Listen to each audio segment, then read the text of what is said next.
I want this poem to speak for me.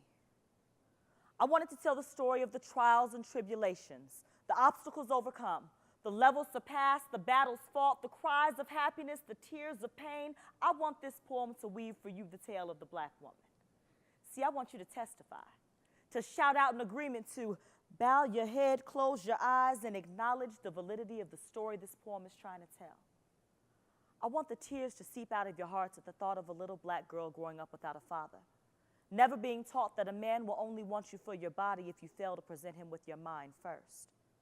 I want your eyes to cloud over with the images of 15, 14, 13-year-old mothers filled with pipe dreams and the sounds of baby screams.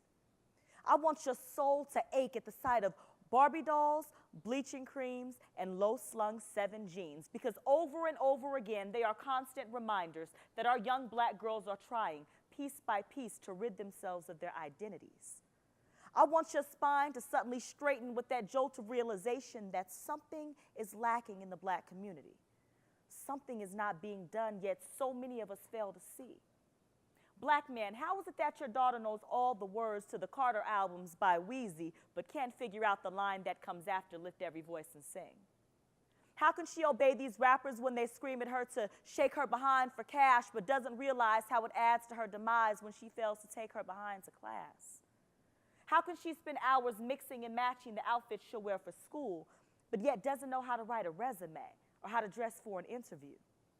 How can she fight for her independence while still searching for a man to pay the bill for her cell phone, and then lie down on her back and give herself under the illusion that being with any man is better than being alone?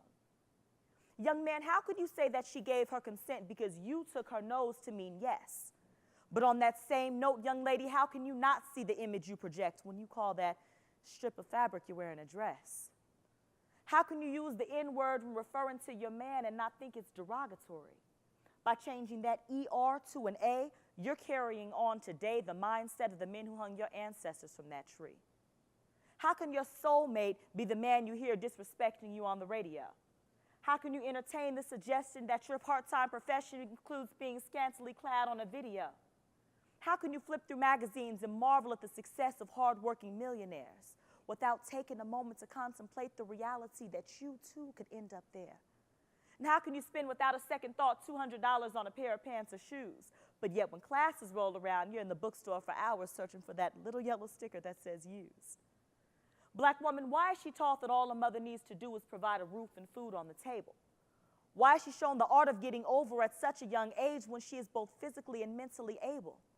Why isn't she told that abortion should never be used as a method for birth control?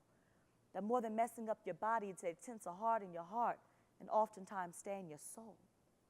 Black people, my poem is yearning. It's straining to sing to everyone its song. It's trying to reach you. It's trying to teach you that so many things have been going wrong, yet it's never too late to correct the mistakes. It's never too late to produce love from hate. It's never too late to open up the gate and show our young black women the art of living. We may not have the Partridge Family, the Cleavers, or the Bradys, but don't let that be an excuse for not teaching our young girls to grow up to be young ladies. We must guide them with love, never put them down, show them what it means to be cherished. Make them believe that in this world they will never be alone, and our dedication to them will never perish. My poem is shedding tears of realization for us all, because it takes a village to raise one little black girl. Since united we stand, but divided